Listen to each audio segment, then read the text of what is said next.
Kera bana takuyaligania abagina bonsi chinyomba cyo botelu uchoka bako koliye nyomba elimoino abaga togororoke gochie inkarogoro goto wane ande ngandira ko iroranga abantu banga nabagani abacha ko twapone bacha ko kubeka banda keri batigere enka ke banda keri kyaro gori bari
silent mode na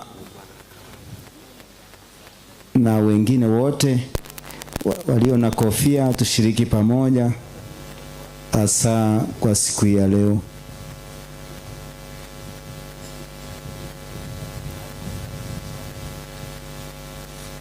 Basi wale wamama wanaosindikiza mama kuja katika altari ya Mungu, tutapanda pale, wachukuu wote tunaomba tuende tubebe nyanya yetu kumleta hapa altarini. Tutembee huko juu, wachukuu wote na wale wamama ambao ni dancers, liturgical dancers, tuende huko tukikucha altarini.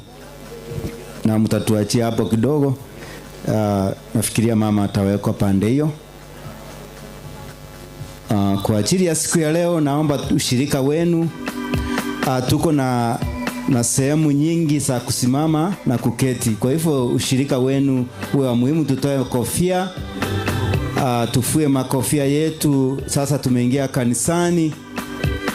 I understand we are all Christians, and we Christians we have several postures. Na uwezi kufaa kofia kanisani. Kwa hivyo tunapofanya procession kuleta mama Pacificah Nyakerario katika altari ya Mungu, tunaomba ushirika wenu. Ushirika wenu ni wa muhimu. Sasa nawakaribisheni nyote tuchiunge pamoja siku ya leo. Asa kwa muruhusia.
hasa wakati tunapomsindikiza mama katika safari yake ya mwisho hapa duniani. Mungu alimtoa kama zawadi kwetu.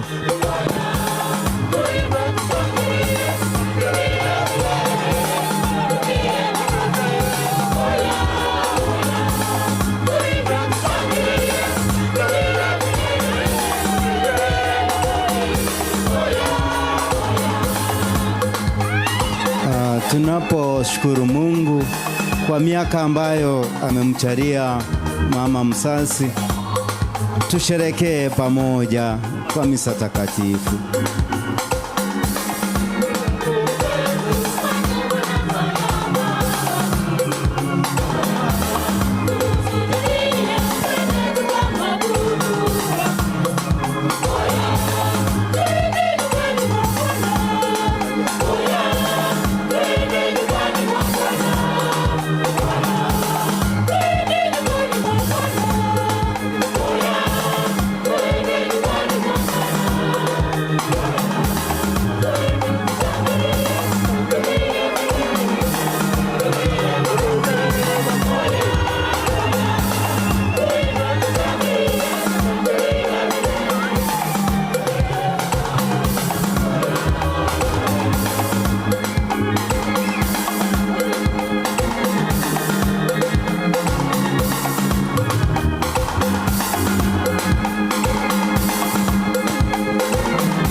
Basi wale wachukuu sasa, tutarudi mahali tulikuwa tumeketi.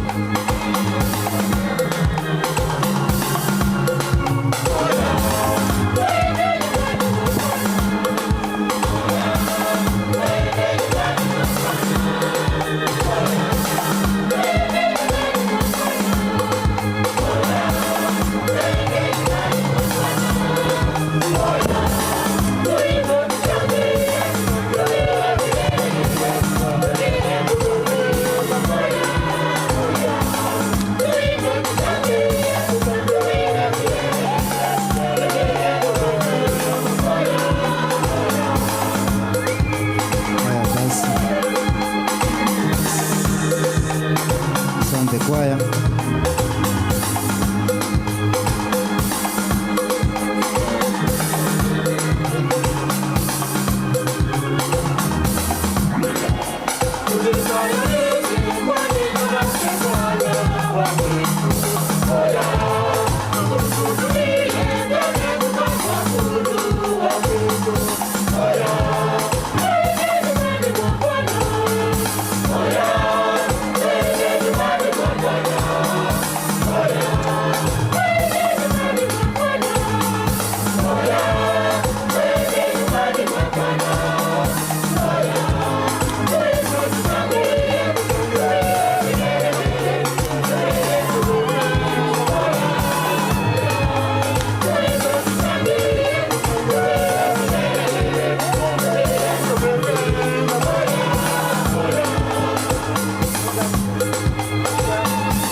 Tumsifu Yesu Kristo daima na milele.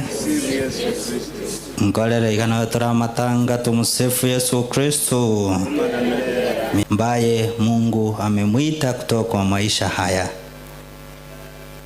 Najua tuko makanisa mbalimbali, lakini ni vizuri kushirikiana pamoja, kwa sababu huyu ambaye amekufanya uje hapa, imani yake aliweka hapa katika dini yetu ya Kikatoliki. Basi ningeomba tuwe na utulivu. Ikiwa wakati wa maongezi tulikuwa tunaongea, pengine tunaendeleza yale ambayo tumesikia mnenaji amesema katika mahali tumeketi. Sasa ni wakati mtakatifu, ni wakati wa kusikiliza, ni wakati wa kufuatilia misa takatifu. Kwa hivyo yule ambaye atakuwa akiongea karibu na wewe, sote pamoja igo tukuchuko baba toereru ubororo ya mwisho, then utaruhusiwa sasa kuvalia, kwa sababu mzee haruhusiwi kuvaa kofia wakati wa kuabudu. Sasa ningependa kuchukua fursa hii niwakaribishe mapadri, wengine wako njiani. Father Geoffrey Ratemo Mwanda yuko njiani, Father Robert Ombongi na yuko njiani. Huyu father ambaye amefika hapa, Father Anthony, atatuongoza katika misa takatifu. Basi namkaribisha ili atuongoze katika misa takatifu. Kwa jina la Baba na la Mwana na la Roho Mtakatifu. Amina. Neema ya Bwana wetu Yesu Kristo na upendo wa Mungu Baba na ushirika wa Roho Mtakatifu viwe nanyi nyote. Na ushirika wa Roho Mtakatifu viwe nanyi nyote. Ndugu zangu, tukiri dhambi zetu ili tupate kustahilishwa kuadhimisha mafumbo matakatifu.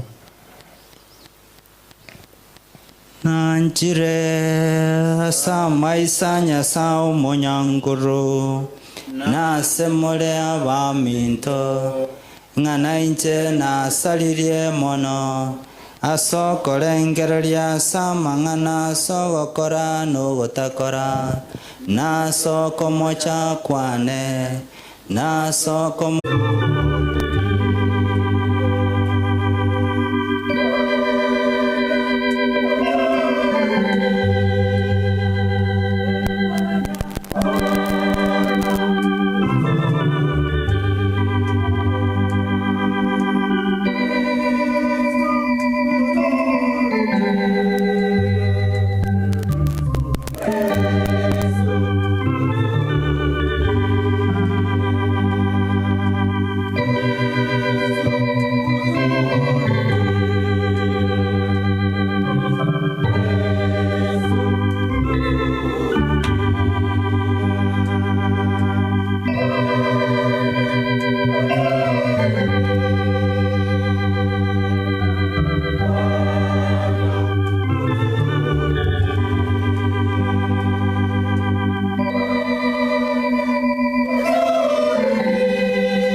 Tuombe. Mungu, wewe ndio utukufu wa waamini na uzima wa wenye haki. Umhurumie mtumishi wako Pacificah Nyakerario ambaye alikiri fumbo la utukufu wetu, ili ajaliwe kupata furaha za heri ya milele. Kwa maana sisi tumekombolewa kwa kifo na ufufuko wa mwanao, anayeishi na kutawala nawe katika umoja wa Roho Mtakatifu, Mungu daima na milele. Amina.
tunaomba ni wakati wa masomo.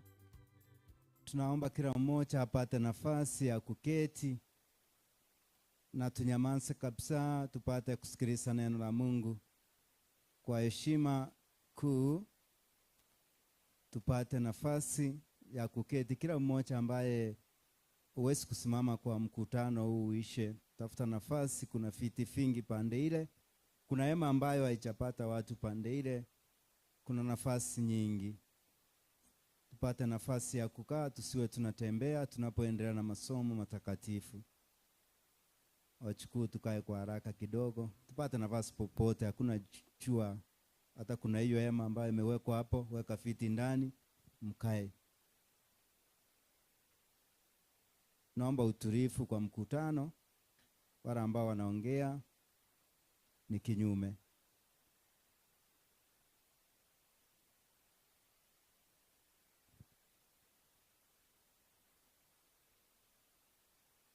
Tukae kwa haraka kidogo kwa utaratibu.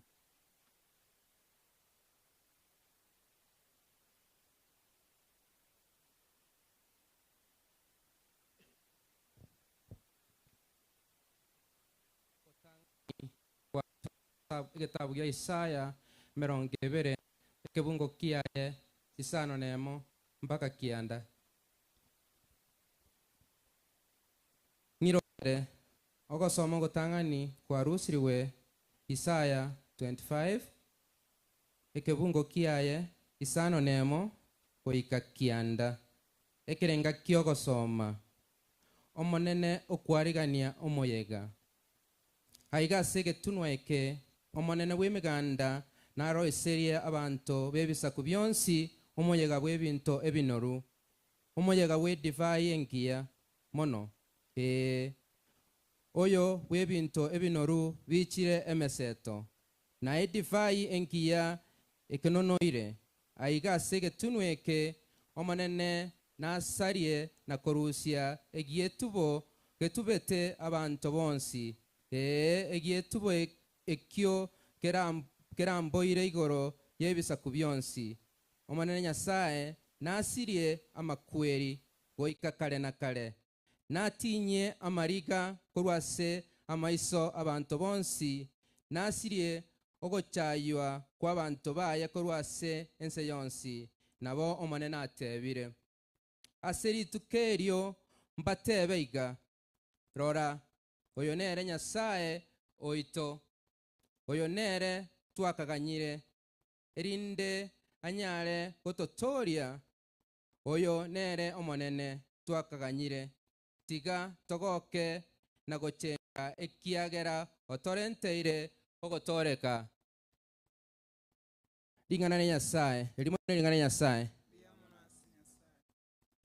Wimbo wa katikati unatoka Zaburi 23 kitukio ni mstari wa kwanza. Kitukio kwa maneno: Bwana ndiye mchungaji wangu, sitapungukiwa na kitu. Bwana ndiye mchungaji wangu, sitapungukiwa na kitu. Bwana ndiye mchungaji wangu, sitapungukiwa na kitu. Bwana ndiye mchungaji wangu, sitapungukiwa na kitu. Bwana ndiye mchungaji wangu, sitapungukiwa na kitu.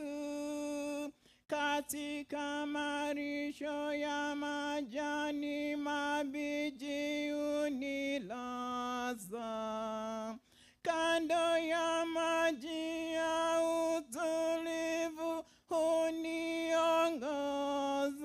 uniongoza. Bwana ndiye mchungaji wangu,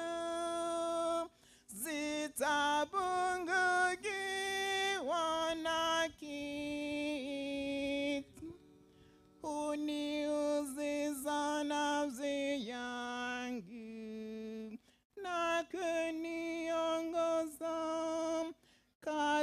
katika njia za haki kwa ajili ya jina lake.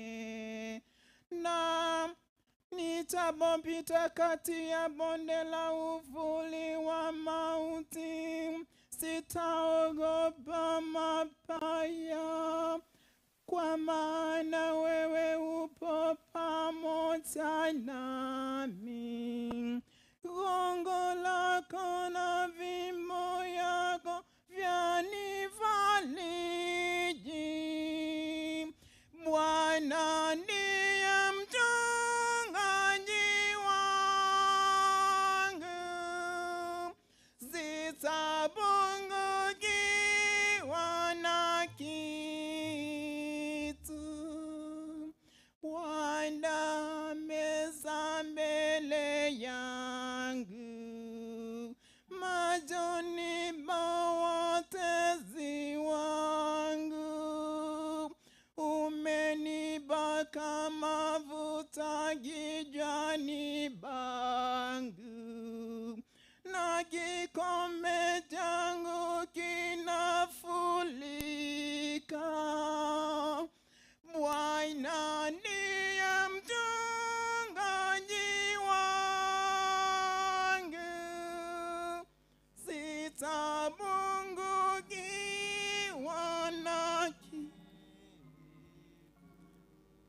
Hakika wema na fadhili zitanifuata siku zote za maisha yangu, nami nitakaa nyumbani mwa Bwana milele. Bwana ndiye mchungaji wangu, sitapungukiwa na kitu.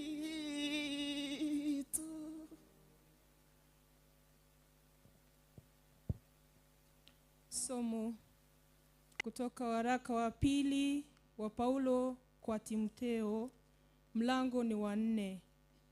Tuanzie mstari wa 6 hadi wa 8. Kwa upande wangu mimi niko karibu kabisa kutolewa dhahibu, na wakati wa kufariki kwangu umefika. Nimefanya bidii katika mashindano, nimemaliza safari yote, na imani nimeitunza. Na sasa imebakia tu kupewa tuzo la ushindi kwa maisha ya uadilifu, tuzo ambalo Bwana, hakimu wa haki, atanipa mimi siku ile, na wala si mimi tu, ila na wale wote wanaotazamia kwa upendo kutokea kwake. Neno la Bwana. Tusimame wote kushangilia Injili.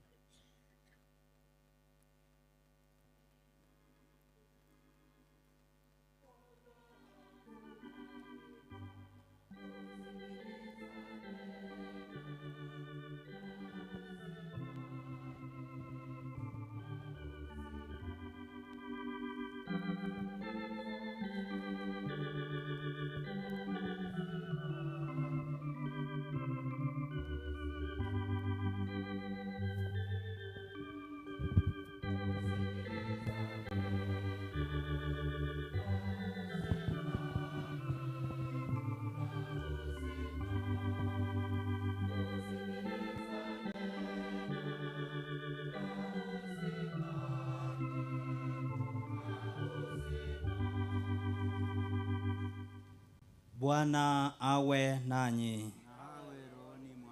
Somo la Injili takatifu ilivyoandikwa na Mathayo. Mathayo sura ya 25 mstari wa 1 hadi 13.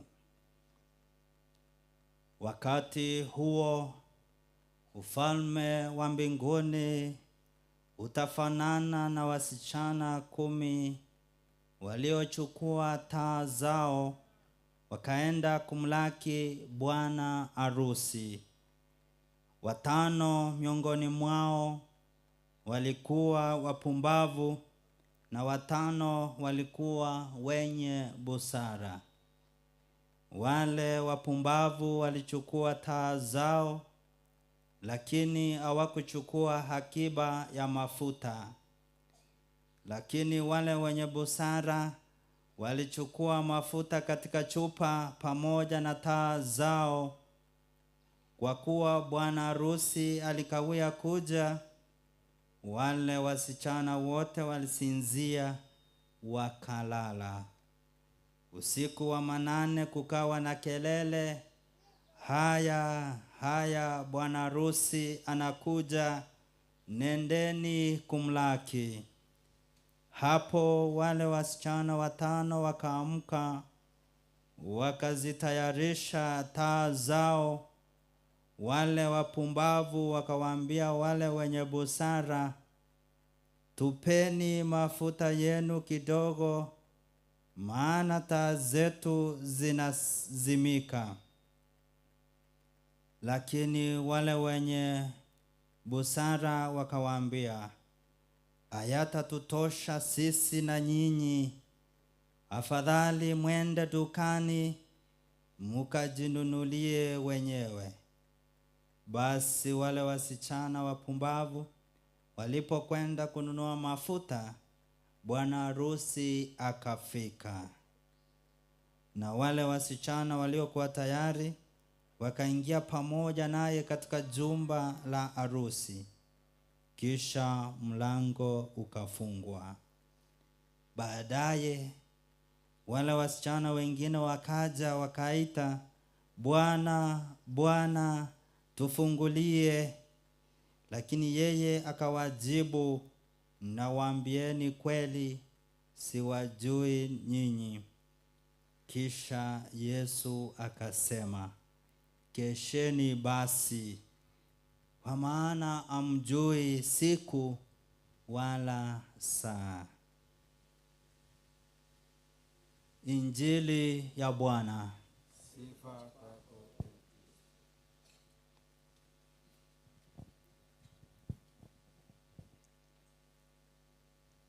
Tumsifu Yesu Kristo. Karibu sana Father Mwanda.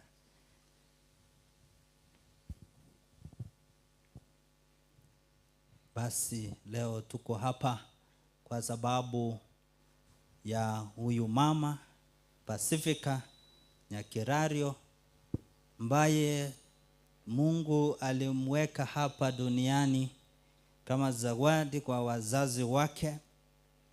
Mungu amempa nafasi hii yote, hii miaka yote ambayo ameishi, na sasa amemuita ili ampumzishe. Tunaomboleza, tumeguzwa na kifo chake. Najua wakati nilisikia wengine nasema 101, lakini hapa nimeona ni 1922. Kifanya calculations napata ni 99. But all the same, we know watu kama hawa ni ngumu sana kujua walizaliwa lini. Nauliza nani mkubwa kwake, huyu alikuwa amezaliwa wapi? Tunatumia vitu kama hizo. Si kama siku hizi sasa mtoto akizaliwa naweka notification na kuwa na birth certificate, hapo inaonesha tarehe ambayo amezaliwa. Wengine wetu hapa tumepunguza miaka yetu. Ile yenye iko kwa ID ndio tusitaafu haraka. Tukule pesa ya serikali miaka mingi. Lakini what it remains is she has lived advanced, she's advanced in age. Miaka 100 thereabout. Si kitu rahisi. Si kitu rahisi. Matembea na Mungu amekuwa wa msaada na wa neema kwa maisha yake. Lakini hata kama ni miaka hiyo, mauti ni mauti. Kwa hivyo ule uchungu wa mauti bado huko, kwa sababu sisi huwa tunataka kuendelea kuwa na watu wetu. Hatutaki, hakuna mtu ambaye utainua mikono juu tuseme kwamba huyu naenda akapumzike. Mtoto akiwa mdogo hivi akizaliwa, tunaanza kuomboleza, tunauliza Mungu kwa nini amemchukua kwa miaka michache. Pengine tunasema si angebaki tumuone, tumuite jina la nyanya ama babu, atusumbue. Sasa ameenda miaka michache sana, wacha basi akuwe na miaka kiasi na Mungu amuite akiwa kijana. Sasa umemuita jina, amewasumbua, umeitwa shuleni, huyu mtoto ni mtukutu, pengine kukaidi wewe kama mzazi na umehisi ule uchungu, pengine umejuta mbona ukamzaa na kusumbua. Na hapo bado tutaomboleza na tutasema ameenda akiwa kijana, ameenda mzima. Hata kuwa ameoa ama ameolewa, hata kuwa ameacha damu yake nyuma, tuone sura yake, tujue huyu abebe jina lake. Huwa tunajiuliza hivyo. Na pengine afe akiwa na watoto. Sasa tumeachiwa sura yake, tumeachiwa jina, naye abeba jina hilo. Bado tunaomboleza sisi wanadamu wale. Mbona ameenda ameacha watoto wake, nani atalea? Utikira abana baye kioreri gorongo wacha kulenda hose. Hata alikura akini abana baye. Basi wacha alee watoto, wakwe watu wazima, waingie kwa nafasi mbalimbali kwa jamii, wameajiriwa hapa na pale, wamesoma. Sasa amekufa, amemaliza ile kazi ya malezi. Bado utasikia mbona ameenda mapema hivi. Hakukula jasho lake na vile alijisumbua kwa kulea watoto. Yani hata alikura alina aliyevigalibia abana bae, mbwango iga bali igetuka gaki. Basi nabato gukwana hiyo. Yes. Basi sasa wacha ale.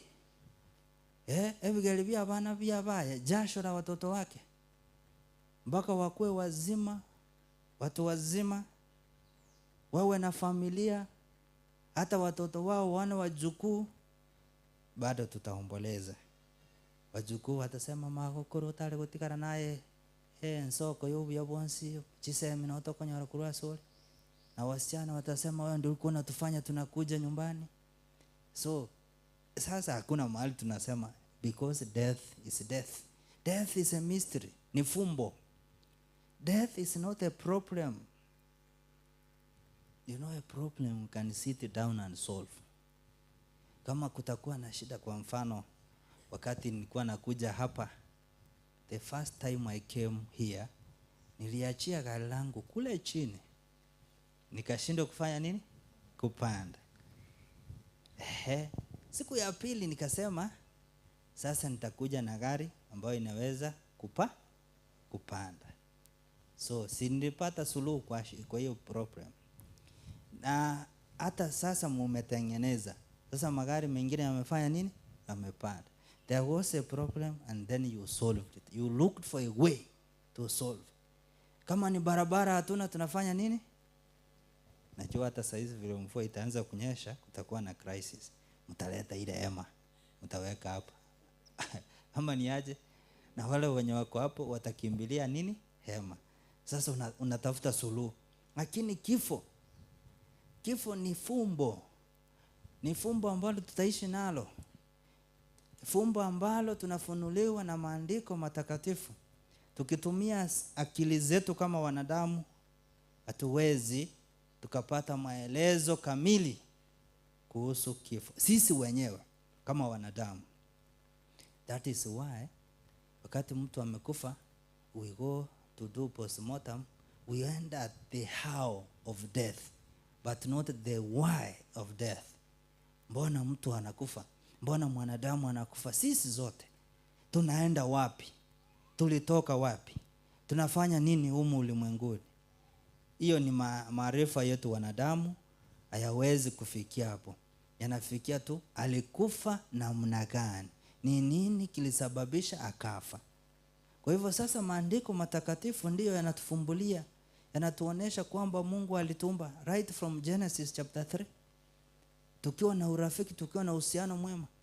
Sasa mwanadamu akaanguka, akamwasi Mungu, na kwa sababu hiyo dhambi ikaingia ulimwenguni. Na hii dhambi imekuwa ama mauti yamekuwa kisumbua wanadamu kutoka kizazi kimoja hadi kingine. Shida tutakuwa tunajiuliza, lakini maswali yetu yote yanapata majibu kwa ufunuo wa Mungu.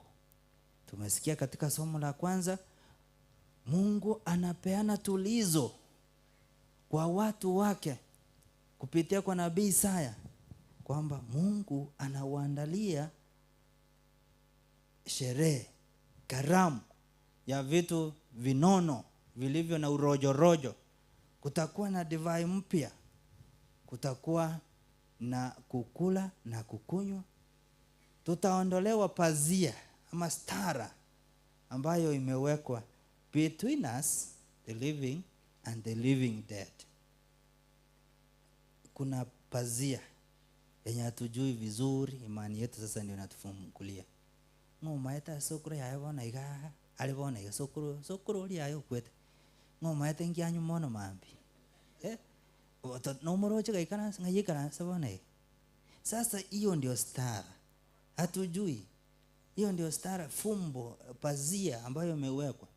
Sasa wakati tutaingia katika hiyo karamu, wakati Bwana wetu atarudi, tutaondolewa stara hiyo na tutafurahia.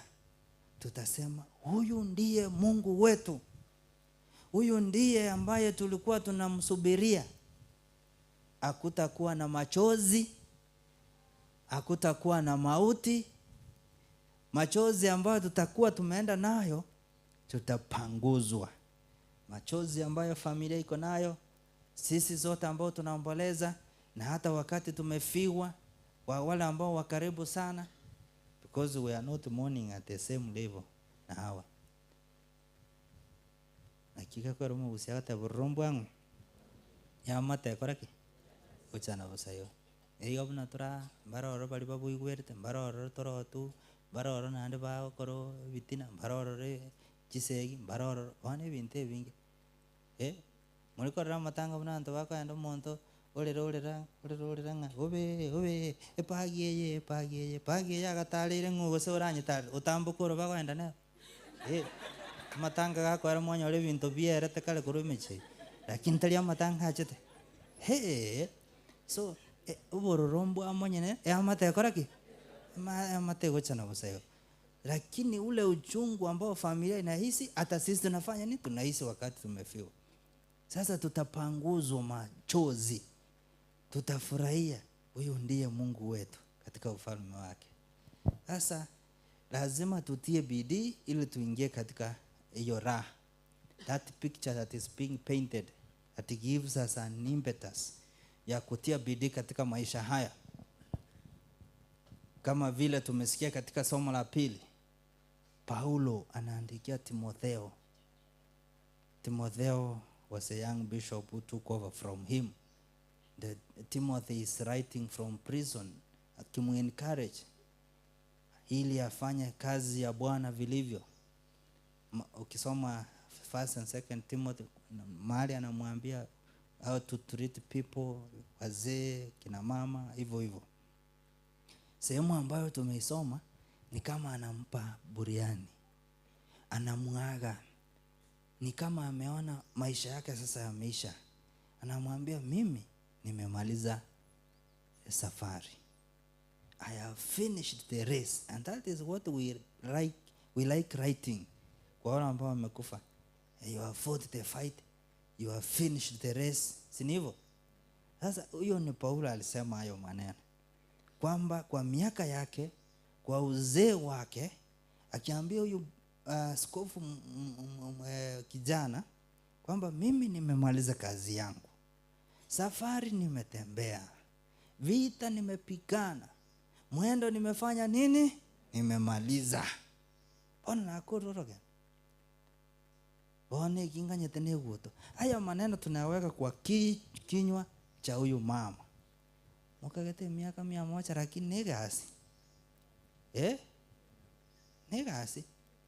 Igetio. Siku hizi kufika hiyo miaka ni ngumu sana. You imagine before independence 1922 ndiye alizaliwa. Before independence ndiye alizaliwa. Ameona serikali hizi zote. Ameona ya Kenyatta, ameona Moi, ameona Kibaki, ameona ya Uhuru, na hata ya Ruto ameonja. Unaona hii miaka si rahisi kwa wale ambao ni Wakatoliki. Mnaelewa mtu anapoenda kufa ama amekaribia, mnaita padre, anampa sakramenti. Takuja kesho asubuhi. Yani wali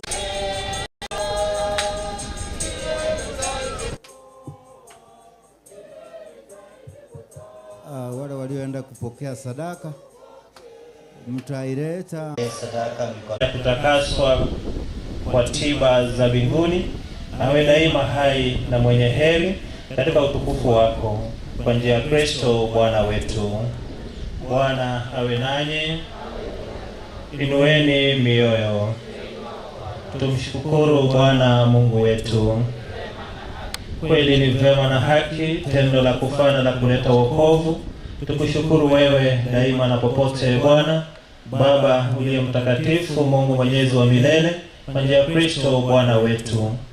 Katika yeye tumaini la ufufuko wenye heri liliangaza kwetu, ili sisi tunaosikitika kwa sababu tunajua kwamba lazima tutakufa, tufarijiwe kwa ahadi ya uzima wa milele. Maana uzima wa waumini wako Bwana hauondolewi, ila unageuzwa tu, na hao wanapata makao ya milele mbinguni, yakiisha bomolewa makao ya hapa duniani. Kwa sababu hiyo sisi pamoja na malaika wakuu, pamoja na viti vya enzi na milki, na pamoja na majeshi yote ya malaika wa mbinguni, twaimba utenzi wa utukufu wako, tukisema bila mwisho.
Bwana, kweli mtakatifu, na kila kiumbe kilichoumbwa nawe kinakusifu kwa haki, maana kwa njia ya mwanao Bwana wetu Yesu Kristo, na kwa uwezo tendaji wa Roho Mtakatifu, unavitia uzima vitu vyote na kuvitakatifuza, wala huachi kuwakusanya watu kwako, ili mawio ya jua hata macho yake Dhabihu safi na kusihi kwa unyenyekevu ya mwanao Bwana wetu Yesu Kristo, aliyetuamuru tuadhimishe mafumbo haya. Omba uyaangalie kwa nguvu kwa mwili na damu ya mwanao ya milele, ili tuweze kupata urithi pamoja na Mungu na Mtakatifu Yosefu mume wake huyo bikira watakatifu. Ndipo utakapofuta kila chozi katika mawe milele yote, na tutakusifu bila mwisho kwa njia na ujio wa Mwokozi wetu Yesu Kristo. Kwa ufalme ni wako na nguvu na utukufu hata milele. Ee Bwana Yesu Kristo, uliyewaambia mitume wako, amani na waachieni, amani yangu na wapa, usizitazame dhambi zetu ila tu imani ya kanisa lako, upende kulijalia amani na umoja kama yalivyo mapenzi yako, unaishi na kutawala milele na milele. Amani ya Bwana iwe daima nanyi, mpeane amani.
Tazama mwana kondoo wa Mungu, tazama aondoaye dhambi za ulimwengu. Heri yao walioalikwa kwenye karamu ya mwana kondoo. Ee Bwana, sistahili uingie kwangu, lakini sema neno na roho yangu itakuwa. Esara yogotoriwa saunutorie nyoreko muyogala Maria babo sagere Maraiko numwanchonkoga uchasa altari ya Nyasaye.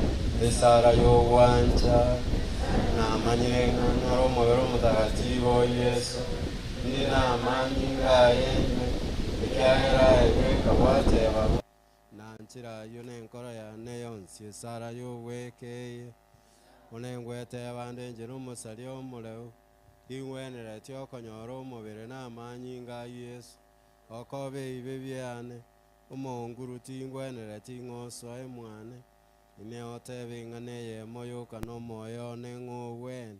Esara y'obweitia nengweitia ndokobe byonsi ebi nakora ekiagera ebyakobeirie naye n'omuyaka egima korubono tinkorigosari kabere Nyasaye n'omuyonkwera amabera. Esara y'ogosasima sao monene one naigora saritari igoro neturekire asore nkogosasimande nawanchire n'enkoro yonsi ninkorieti nowekana oichasende oiche bono ng'onchora nkoro omuya. Turabakristo koruchinsemo ao lakini omukatolika igwe yariganetie tobeke chiraini isato weke chiraini isato.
Sote nego mnatolewa tutulie vile tulivyo, tutazame altare. Tusimame sote na hao ambao wako mbele, tusimame vile tulivyo, tutazame altareni. Bali Mungu na kuligerelia drone hiyo uwetane uraumba kumexana. Sote neigoro tuligerelia altare. Tusali kimoyo moyo. Tumshukuru Mungu kwa nafasi ametupa kuja kuomboleza pamoja na familia na hasa kumtolea misa takatifu na ekaristi takatifu ambayo tumepokea. Tuombe Mungu amrehemu, amkaribishe katika raha ya milele.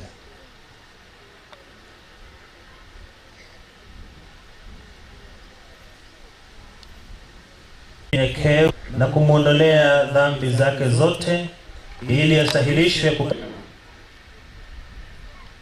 Bwana awe nanyi, awabariki Mungu mwenye. Basi tutaketi, familia mbaki, tuande tuikaranse, toerere marehemu na familia nzima. Macho ya kamera kwa wajukuu ndio hawa, because all of you cannot speak. Tewecho muina aliko sabali wecho robo. Onjoka buna moleigo. Nando mosika maega. Hivyo sasa. Wako wapi? Waheri kondo. Tumsifu Yesu Kristo. Tumsifu Yesu. Hata ikiri hasa utolendire yamkata libagalia. Mosese ani baba ni garenguya. Abachukara amuna morocho batene mateka yakagenda. Babo yo igani gaba.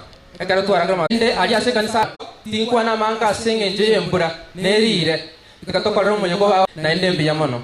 Asamaria ta ingorwa Ferdinand inje ndo mroma nene. Asante sana, basi naomba muketi. Iweka ngo na mwaje tense na litokoligere. Twaro yo ayo aseseri mono Ana moi bole tuwe. Igo. Roje bale kurumaya mbali mara tatu. Sawa. Bono bakua ni kwa niaba hiyo. Abandi mo baraiga kiana motote ya Marieta. Wengi wametukuja hapa kabila mbalimbali kutusaidia kulilia mama. Siku watu wa Mungu wachue Mungu. Aliomba sana. Mimi na Mungu na mtoto yangu kwa mchukuu wangu. Karibu wenzangu. Aiwa no moko ayera kuchitrabe kumoberense. Bravo kalen na kimoja kote ando tire. Among na mama Nyakerario moko egesi. Nito basta tanga nkia ko togere ngino na automatic drama Nyakerario msaji utila. Basta Nyakerario. Mbia mono. Yata Nyakerario ngana wangu. abo asato Ana jumuiya balia ba tokonya usangire sadaka nyoka uchirogoralia kuna bali